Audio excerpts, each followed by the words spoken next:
దావీదు తీసుకున్న నిర్ణయం ఏమిటంటే, నాకు సహాయమో లేకపోతే నాకు ఆశ్రయాన్ని ఇచ్చాడు కదా, సరే ఇతనికి నేను తిరిగి సహాయం చేయాలి, ఇది లోక నీతి కాబట్టి ఇతనితో నేను వెళతా, మిగిలిన దేవుడే చూసుకుంటాడు, ఆయన చిత్తమని చెప్పి మనిషి తనకు సహాయం చేశాడు కాబట్టి దావీదు కూడా ఆ యొక్క ఆకీషు రాజుతో యుద్ధానికి బయలుదేరాడు. యుద్ధానికి వెళుతూ ఉండగా ఈ అఫెకు అనే ఒక ప్రాంతానికి వచ్చిన తర్వాత ఈ ఫిలిస్తీన్ల సర్దార్లు ఏం చేశారు, దిగి సైనికులందరినీ గుంపులు గుంపులుగా విభాగిస్తున్నారు. ఈ భాగము, ఈ భాగానికి అధిపతి వీళ్ళు, మీరు ఇలా దాడి చేయండి, ఇటు పక్కన ఉండండి, ఏవో వాళ్ళ ప్రణాళికలు వాళ్ళు వేసుకుంటూ ఉన్నారు. ఇలా లెక్క పెట్టుకుంటూ వచ్చేసరికి ఆఖరిలో దావీదు కనపడ్డాడు. ఏమిటి దావీదు మనతో వస్తున్నాడేమిటి? అప్పుడు దాకా ఏమనుకున్నారంటే ఆ ఫిలిస్తీన్ల సర్దార్లు బహుశా మనవాళ్లే వస్తున్నారేమో అనుకొని అందరిని విభాగించుకుంటూ వస్తూ ఉంటే ఆఖరిలో దావీదు కూడా ఉండేసరికి దావీదును చూసి షాక్ అయ్యారు. ఈ దావీదేంటి మనతో వస్తున్నాడు? ఆకీషు దగ్గరికి గబగబా పరిగెత్తుకు వెళ్ళి త్వరగా వెళ్ళి, ఆకీషు నీకేమైనా పిచ్చి పట్టిందా? ఈ దావీదే కదా ఒకప్పుడు మన మీద యుద్ధాలు చేసిన వాడు, ఈ దావీదు గురించే కదా వాళ్ళు పాటలు పాడింది, సౌలు 1000 కొలదిగాను దావీదు 10,000 కొలదిగాను హతమార్చునని పాటలు పాడింది ఈ దావీదు మీదే కదా, ఈ దావీదును వెంబడేసుకొని వస్తున్నావేమిటి అని చెప్పి ఆకీషు మీదకు గొడవకు దిగారు. ఎవరో ఫిలిస్తీన్ల సర్దార్లు. మరి అధికారులు అందరూ ఎదురు తిరిగితే మరి రాజు ఏం చేస్తాడు? రాజు అయినా ముందు కొనసాగితే రాజ్యం ఉంటుందో ఓడుతుందో, రాజు పొజిషన్ ఉంటుందో ఊడిపోద్దో అని భయపడి ఫిలిస్తీన్ల సర్దార్లకు భయపడి అక్కడికి ఫిలిస్తీన్ల సర్దార్లు చెప్పాడు, ఏమని, దావీదు ఇప్పటి వరకు మనకి ఏ హాని చేయలేదయ్యా, రానివ్వండి అంటే, లేదు అంటే చివరకు ఆకీష్ చేయగలిగింది ఏమీ లేక దావీదు దగ్గరికి వెళ్ళి, దావీదు మా వాళ్ళు నీ మీద అనుమానంగా ఉన్నారు, నీవు మాతో యుద్ధానికి రావద్దు అని చెప్పేశాడు. అదేమిటి రాజా, నేను ఎప్పుడు కూడా చాలా జాగ్రత్తగానే ఉన్నాను కదా, నీకేమైనా నమ్మక ద్రోహం చేశానా అంటే, నాకేమీ నమ్మక ద్రోహం చేయలేదయ్యా, నీవు దేవుని దూతలాగా ఉన్నావు, కానీ మా వాళ్ళకు నీవంటే ఇష్టం లేదు, నీవు తిరిగి వెనక్కి వెళ్ళు అనగానే 3 దినముల ప్రయాణం మరలా నడుచుకుంటూ వచ్చాడు. ఎక్కడికో? సిక్లగు అనే ప్రాంతానికి. 30వ అధ్యాయం మొదట్లోకి వచ్చేస్తుంది. వచ్చినప్పుడు సిక్లగు అనే ప్రాంతానికి వచ్చాడు. 3 దినముల ప్రయాణం, 3 దినముల ప్రయాణం వెళ్ళాడు, 3 దినముల ప్రయాణము తిరిగి వచ్చాడు. సిక్లగుకు వచ్చాడు. వస్తే గుండె పగిలిపోయే వార్త. ఏమిటా వార్త అంటే, దావీదునకు ఉన్నది సమస్తాన్ని, దావీదు యొక్క బిడ్డలను, దావీదు యొక్క భార్యను అందరినీ ఈ యొక్క శత్రువులు వచ్చి వారు తీసుకొని వెళ్ళిపోయారు. ఆ యొక్క ప్రాంతాన్ని అంతటిని కూడా తగులబెట్టేసి వెళ్ళిపోయారు. ఎవరు వాళ్ళు? అమాలేకీయులు. తిరిగి వచ్చేసరికి గుండె పగిలే వార్త. ఏమీ మిగల దావీదుకి. బిడ్డలు వెళ్ళిపోయారు, అనగా చెరలోనికి వెళ్ళిపోయారు, భార్య వెళ్ళిపోయింది. ఇప్పుడు దావీదుకు ఏమీ తోచని పరిస్థితి. దావీదుతో ఉన్నవారు ఇక ఏడవడానికి కూడా శక్తి లేనంతగా ఏడ్చారు. ఏడ్చిన తర్వాత దావీదుతో పాటు ఉన్న వాళ్ళు ఏం చేశారంటే, ఈ దావీదు వల్లే కదా మనకు ఈ కష్టాలని చెప్పి దావీదును చంపడానికి రాళ్ళు ఎత్తారు. వాళ్ళని ఎవరిని దావీదు రమ్మని అడగలేదండి. ముందు వచనాలు, ముందు అధ్యాయాలు అన్నీ చదువుకుంటూ వెళితే వాళ్ళకే ఏ దిక్కు లేక ఆర్థిక సమస్యల్లో వెళతా, లేకపోతే అశాంతికరమైన పరిస్థితుల్లో వెళతా వాళ్ళే దావీదు దగ్గరికి వచ్చారు.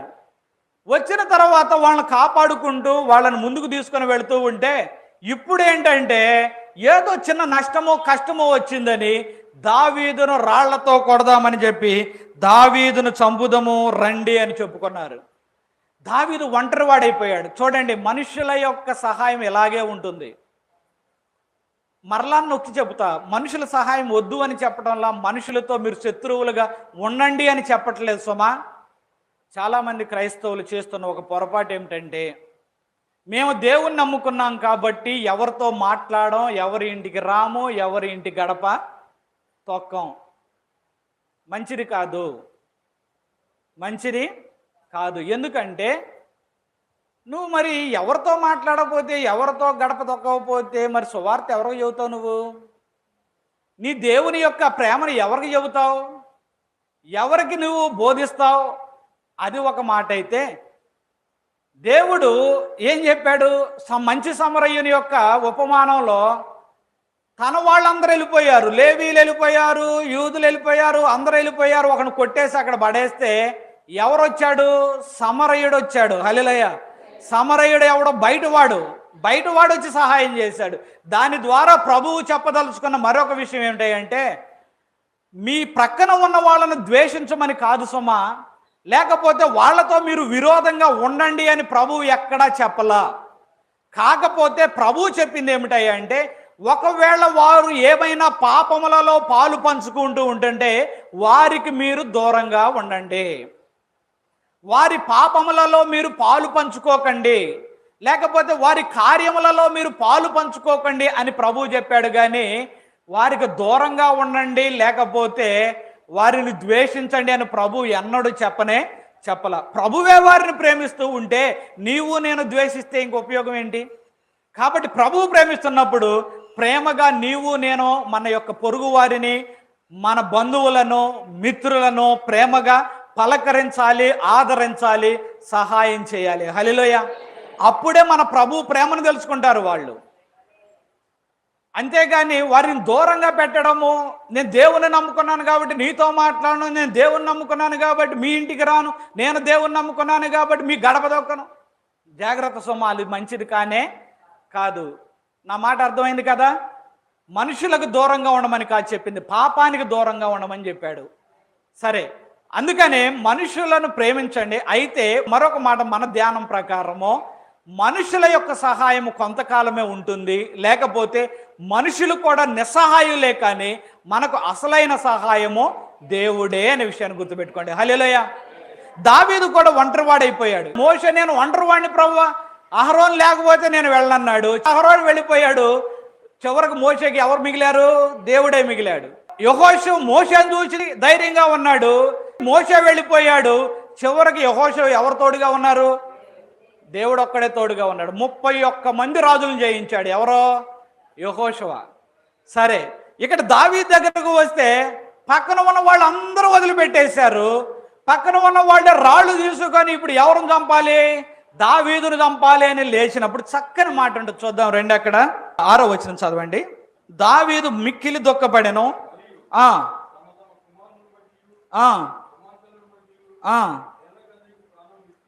జనులకందరికీ ప్రాణం విసిగినందున రాళ్ళు రువ్వి దావీదును చంపుదం రండని వారు చెప్పుకొనగా దావీదు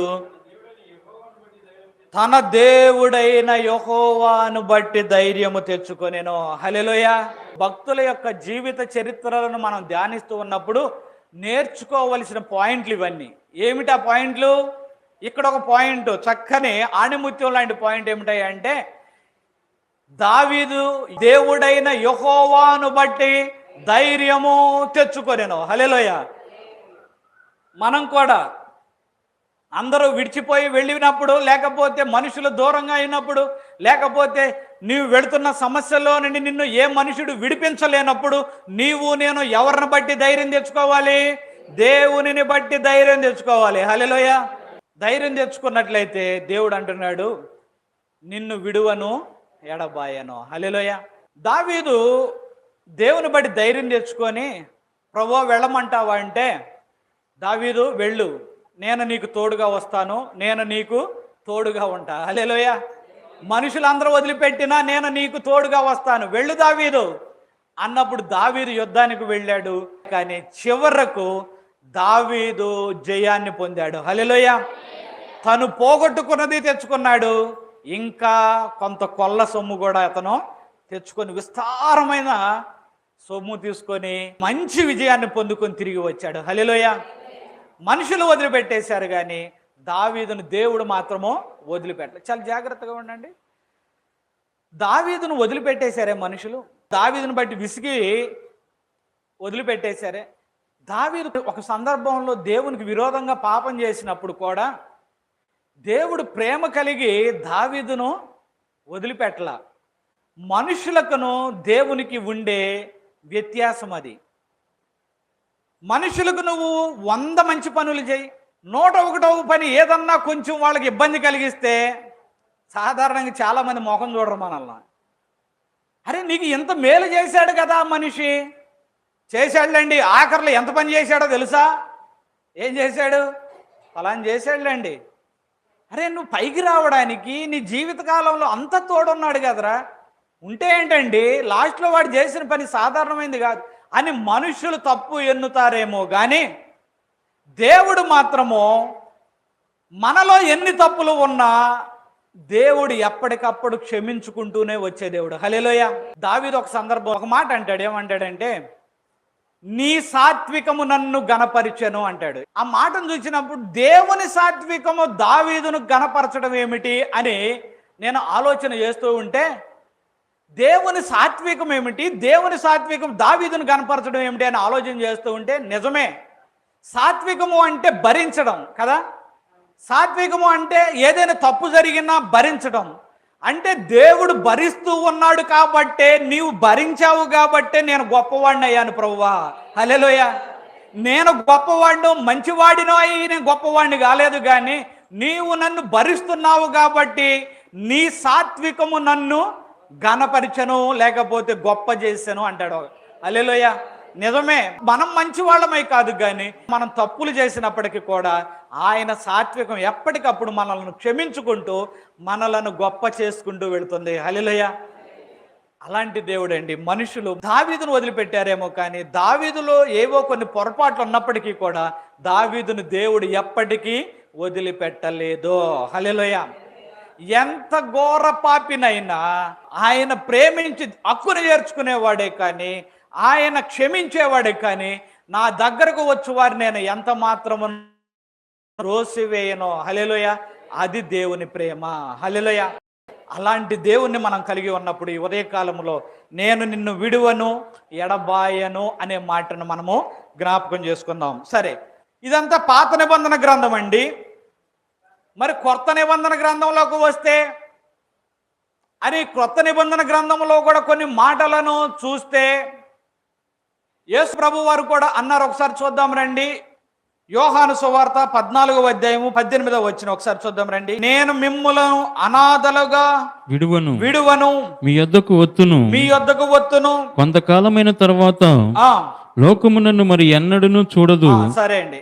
నేను మిమ్మును అనాథలుగా విడువను, మీ యొద్దకు వత్తును. యేసు ప్రభు అంటున్న మాట అదే 14వ అధ్యాయంలో మొదటి వచనంలో ఏముంటుందో చూద్దాం రండి.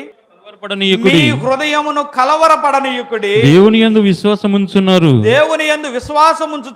నా యందును విశ్వాసముంచుడి, విశ్వాసము ఉంచుడి. హల్లెలూయా. కలవరపడనీయుకుడి 14వ వచనంలో. 18వ వచనంలో అంటున్నాడు, మీరు కలవరపడవద్దు, నేను మిమ్ములను అనాథలుగా విడువను. ఏమిటి? నేను మిమ్మును అనాథలుగా విడువను. ఇది యేసు ప్రభు వారు ఈ లోకములో తన యొక్క శరీరమును వదిలిపెట్టి ఆయన శిలువ మీదకు వెళ్ళి పరలోకమునకు వెళుచూ ఉన్న సందర్భంలో పలికిన మాటలు అద్భుతంగా ఉంటే ఎప్పుడైనా ఈ యొక్క 14-15 అధ్యాయాలు చదవండి. యేసు ప్రభు వారు చెప్పిన మాటలు ఇవన్నీ కూడా ఏమంటున్నాడంటే, మీ హృదయమును కలవరపడనీయకుడి, నేను మిమ్ములను అనాథలుగా విడువను. హల్లెలూయా. మీ హృదయములను కలవరపడనీయకుడి. ఏ విషయాలను బట్టి మీ యొక్క హృదయాలు కలవరపడుతున్నాయో కానీ మీ యొక్క హృదయములను కలవరపడనీయకుడి, అనాథలుగా మిమ్ములను నేను విడువను. నిజమే, ప్రభు మనలను అనాథలుగా విడువడు, లేకపోతే ఎందుకు కానివారుగా విడిచిపెట్టడో. దేవుడు ఇహమందును పరమందును 1000 రెట్ల ఫలమును ఇచ్చేవాడై ఉన్నాడు. హల్లెలూయా. అయితే నీవు నేను ఎలా ఉండాలయ్యా అంటే, మనం కూడా ఆయన్ని విడవకూడదు. ఒక మాట జ్ఞాపకం, ఇప్పటిదాకా మిమ్ములను విడవను అని చెప్పిన దేవునికి నీవు నేను చెప్పవలసిన ఒక మాట ఏమిటంటే, నేను కూడా నిన్ను విడిచిపెట్టనయ్యా. హల్లెలూయా. నేను కూడా నిన్ను విడువను. కొన్ని సందర్భాల్లో చూడండి, మనం గమనిస్తూ ఉంటే మొదటి ప్రాధాన్యత మన వ్యక్తిగత జీవితాలకు ఇస్తున్నాం చాలా సందర్భాల్లో. కానీ దేవుడు కోరుకుంటుంది ఏమిటంటే, మొదటి ప్రాధాన్యత ఎవరికి ఇవ్వాలి? దేవునికి ఇవ్వాలి. ఏమండి, కష్టపడొద్దా, పనులు చేసుకోవద్దా? సోమరిపోతులను దేవుడు ఎప్పుడు కూడా ప్రోత్సహించలా. కానీ కష్టపడండి, మీ కుటుంబముల కోసం కష్టపడండి. కష్టపడే వారిని దేవుడు ప్రేమిస్తాడు, తెలుసా విషయం? సోమరిపోతులను దేవుడు ప్రేమించడు, కానీ కష్టపడే వాళ్ళను దేవుడు చాలా ఇష్టపడతాడు. వ్యవసాయంలో కష్టపడే వాళ్ళను, ఉద్యోగాల్లో కష్టపడే వాళ్ళను, వ్యాపారాల్లో కష్టపడే వాళ్ళను, వృత్తులలో కష్టపడే వాళ్ళను దేవుడు చూసి ముచ్చటపడతాడు. నా బిడ్డలు చూడు ఎంత బుద్ధిగా, జ్ఞానం కలిగి చక్కగా కష్టపడి పనిచేస్తూ ఉన్నారు అని మనల్ని చూసి ముచ్చటపడతాడు. సోమరిపోతులను ఆయన ఎప్పుడూ ప్రోత్సహించలేదు, ఎంకరేజ్ చేయలేదు. కానీ ఒక మాట ఏమిటంటే, మీ కష్టాన్ని అంతటికీ ముందు నన్ను పెట్టుకోండి. హల్లెలూయా. మీరు నన్ను పెట్టుకొని ముందుకు వెళుతూ ఉన్నట్లయితే మీ కష్టాన్ని అంతటినీ ఫలింపజేస్తా. హల్లెలూయా. నిజమేనండి. యేసు ప్రభు వారు ఈ 15వ అధ్యాయంలోని యోహాను సువార్తలో ఒక చోట ఒక మాట అంటాడు, చక్కని మాట. ఏమిటంటే, నాకు వేరుగా ఉండి మీరు ఏమీ చేయలేరు అంటాడు. నిజమే. ఎవరు ఎంత కష్టపడినా, ఎంత మన యొక్క ప్రయాసంలో ఉన్నా, ఆయన లేకుండా మనం ఏమీ సాధించలేం. మీకు ఒక మాట తెలుసా? మీకన్నా బలవంతులైన వారు, మీకన్నా జ్ఞానం కలిగిన వారు, లేకపోతే నాకన్నా బలవంతులైన వారు, నాకన్నా జ్ఞానం కలిగిన వారు, ఒక మాటలు చెప్పాలంటే మనకన్నా బలవంతులైన వారు, మనకన్నా జ్ఞానులైన వారు ఏమీ సాధించలేక ఓడిపోయారు. ఎందుకో తెలుసా? కొన్ని సందర్భాల్లో దేవుడు వారికి తోడుగా లేక. ఈ రోజున నీకు నాకు దేవుడు చక్కని ఆరోగ్యాన్ని ఇచ్చి నడిపిస్తూ ఉన్నాడు. అది ఎవరి కృప అండి? దేవుని యొక్క కృప. అంతేగాని ఇది నా బలం అండి, నా తెలివండి, నా కష్టం అండి, నా కష్టార్జితం అండి కాదు. ప్రభు అంటున్నాడు, మొదటగా నన్ను పెట్టుకయ్యా, మిగిలిన అన్ని విషయాల్లో నేను తోడుగా ఉంటా. హల్లెలూయా. అందుకనే నేను ఏమంటున్నానంటే, ఇప్పటిదాకా ఒక మాట విన్నారు. ఏమని? నిన్ను విడువను, నిన్ను విడువను, నిన్ను విడువను, నిన్ను విడువను అని వింటున్నారు కదా. దేవునికి మనం కూడా ఒక మాట చెప్పాలి. ఏమిటో తెలుసా? ప్రభువా, నేను కూడా నిన్ను విడువను. కానీ చాలా సందర్భాల్లో మొదటి ప్రాధాన్యత మనకిచ్చుకుంటున్నాం, మొదటి ప్రాధాన్యత మన పనులకు ఇచ్చుకుంటున్నాం, మొదటి ప్రాధాన్యత మన వ్యక్తిగత జీవితాలకు ఇచ్చుకుంటున్నాం, తర్వాత దేవుణ్ణి పెడుతున్నాం. కానీ భక్తుల జీవితాలు చూడండి, మొదట దేవునికి ప్రాధాన్యత ఇచ్చి తర్వాత వ్యక్తిగత విషయాలకు ప్రాధాన్యత ఇచ్చారు కాబట్టి అంతగా దీవించబడ్డారు. హల్లెలూయా. మనకు కూడా ప్రభు చెబుతున్న మాట, మీరు కష్టపడండి, పనులు చేయండి, కానీ మొదటి ప్రాధాన్యత నాకు ఇవ్వండి. హల్లెలూయా. ఒక మాట చెబుతాను, చాలా జాగ్రత్తగా వినండి. దినమంతా ఖాళీగా ఉన్నాం మనం అనుకోండి. కొద్దిసేపు ఏ పని లేదు, ఈరోజు ఏదో ఖాళీగా ఉన్నాం, దినమంతా ఖాళీగా ఉన్నాం. దినమంతా ఖాళీగా ఉన్నప్పుడు ఒక గంట సేపు ప్రార్థన చేయడం గొప్ప విషయమా దేవుని కొరకు? చెప్పండి. ఎలాగో ఖాళీగానే ఉన్నాంగా. ఖాళీగా ఉన్నప్పుడు ఒక గంట దేవుని సన్నిధానంలో కూర్చోవడమో, దేవుని సన్నిధానానికి రావడమో పెద్ద విషయమా? ఎప్పుడు పెద్ద విషయం? నువ్వు బాగా బిజీగా ఉండి నీకు ఏదైనా పనులు అడ్డం వస్తున్నప్పుడు వాటిని నెట్టివేసి తోసుకొని ముందుకు వస్తావు చూడు, అది దేవునికి ఇష్టమైంది. హల్లెలూయా. అప్పుడు దేవుడు చూసి అంటాడు, అన్ని పనులను ప్రక్కన పెట్టుకుని నా కోసం వచ్చాడే, ఈ వ్యక్తిని నేను దీవించకపోతే ఎలా? అన్ని పనులను ప్రక్కన పెట్టుకొని నా కోసం ముందుకు వచ్చాడే, ఈ వ్యక్తిని నేను ఆశీర్వదించకపోతే ఎలా? అన్నిటినీ ప్రక్కన పెట్టుకొని ముందుకు వచ్చాడే, ఈ వ్యక్తిని దీవించకపోతే ఎలా? తన బంధువుల మధ్య తల ఎత్తకపోతే ఎలా? తన యొక్క సహోదరుల మధ్య తల ఎత్తకపోతే ఎలా? ఎందుకు? అన్ని పనులను ప్రక్కన పెట్టుకొని వచ్చాడు. ఇతనిని నేను తప్పక దీవించదను.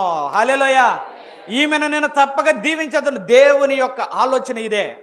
ఒక దైవజనుడు అంటాడు, ఈరోజు నాకు పని ఎక్కువ ఉంది, ప్రార్థన ఎక్కువ చేయాలంటాడు. ఏమంటాడు? పని ఎక్కువగా ఉంది, ప్రార్థన ఎక్కువ చేయాలి. మనమైతే ఈరోజు పని ఎక్కువ ఉంది, ప్రార్థన తక్కువ చేయాలి కదా. నిజం అంటే ఎవరినొకరు వ్యక్తిగతంగా కాదు, కానీ అవును, ఈరోజు పని ఎక్కువగా ఉంది, ప్రార్థన తక్కువ చేద్దాం. కానీ దైవజనుడు అన్న మాట ఏమిటంటే, ఈరోజు పని ఎక్కువగా ఉంది, ప్రార్థన ఎక్కువ చేయాలి. హల్లెలూయా. ఎందుకంటే ప్రతి పనిలోనూ విజయాన్ని ఇచ్చేది ఆయనే.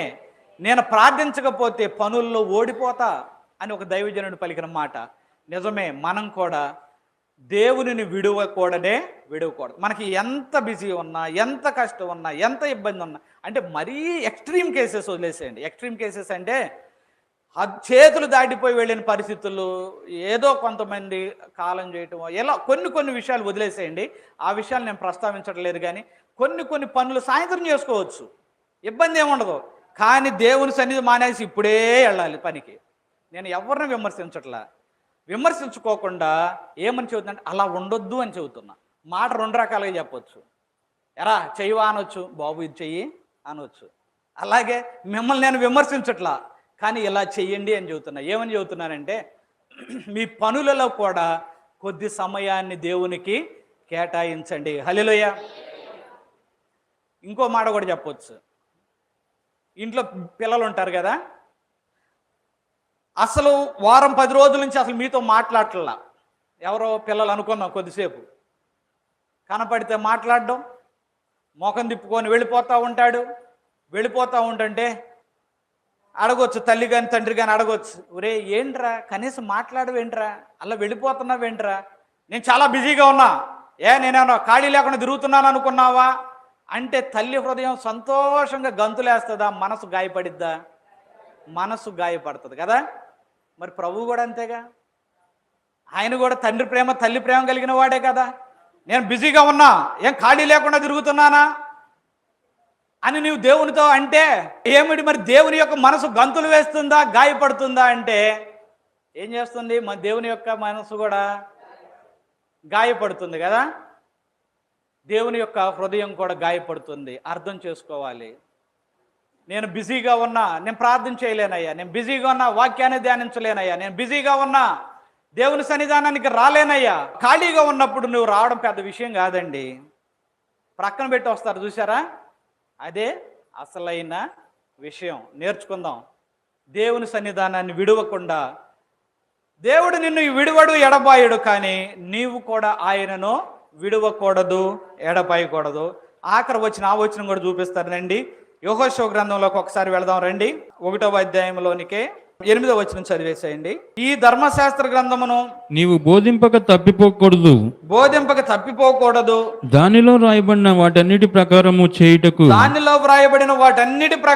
చేయుటకు నీవు జాగ్రత్త పడినట్లు దివారాత్రము దాన్ని ధ్యానించిన ఎడల నీ మార్గమును వర్ధిల్ల చేసి చక్కగా ప్రవర్తించదవు. 7వ వచనం కూడా చదవండి అండి. అక్కడ కూడా కొన్ని మాటలు అయితే నీవు నిబ్బరము కలిగి జాగ్రత్త పడి బహుధైర్యంగా నుండి నా సేవకుడైన మోషే నీకు ఆజ్ఞాపించిన ధర్మశాస్త్రం అంతటి చొప్పున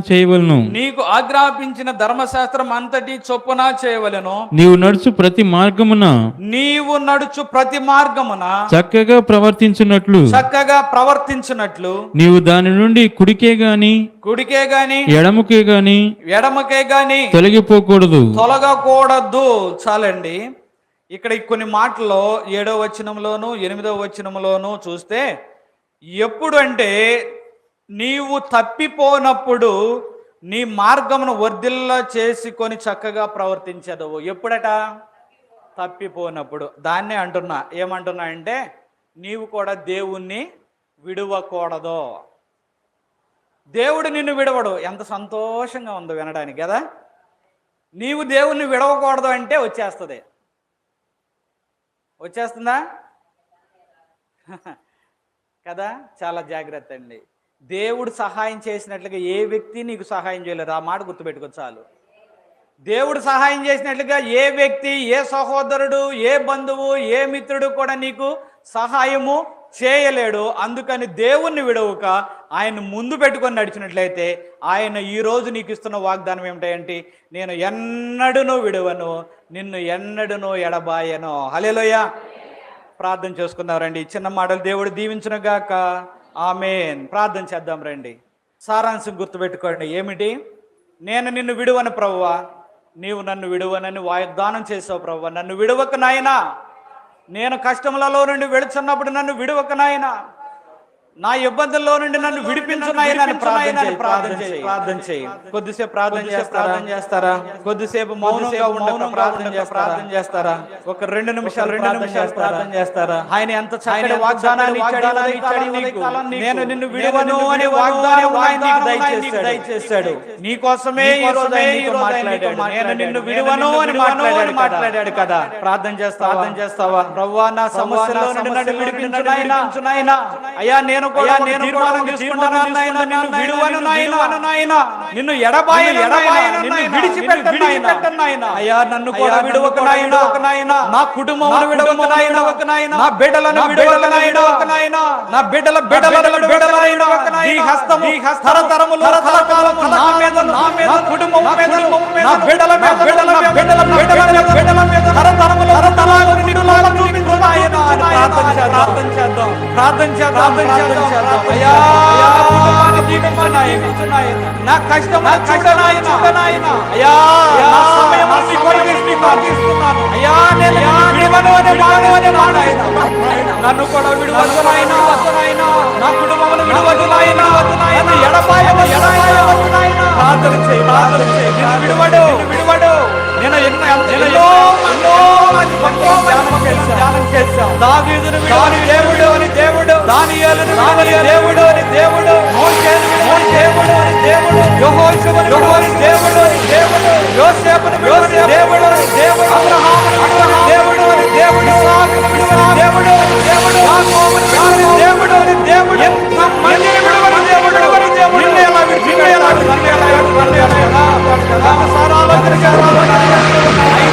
అయితే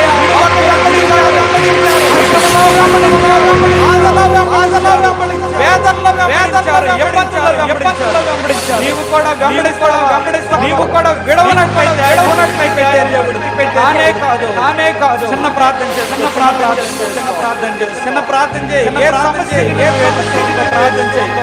సమస్య నుండి విడిపించగలిగిన దేవుడు ఆయన. ప్రార్థన ఎక్కువ ఈ జీవితంలో ప్రార్థన అభ్యాసంగా చేసుకో. దేవుడు విడిపిస్తాడు.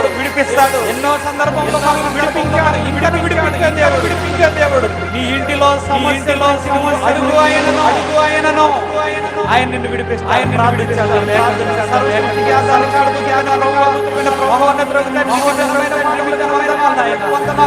అయ్యా తండ్రి,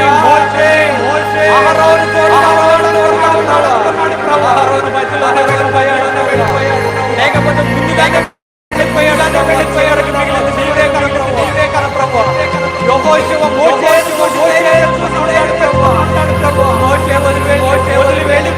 వెళ్ళిపోయాడు ప్రభు. ఎవరికి మిగిలిన నీవే కదా ప్రభు. అయ్యా, తరములు ఉండగా అయ్యా తండ్రి,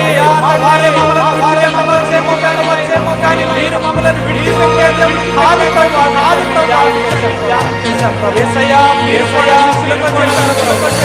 మీ హృదయములను కలవరపడని ఇప్పుడే నేను మిమ్మల్ని అనాథలుగా విడిచిపెట్టారు. మేము అనాథలు కాదు.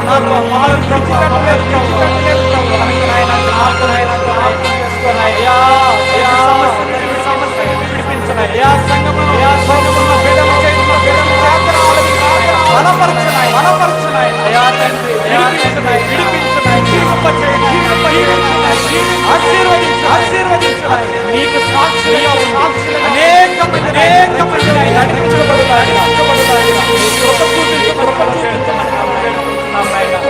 చిన్న ప్రార్థన ఉదయకాలంలో చిన్న సంఘములకు ఇంకనూ ఆశ్చర్యం. సంఘములో ఉన్న బిడ్డను దీవించు. ఇంకనూ మంచి ఆరోగ్యం ఉంది. ప్రతి వేదన విడిపించి కొట్టివేయమని. చిన్న ప్రార్థన నిత్యము మాకు నిత్యము చిన్న ప్రార్థన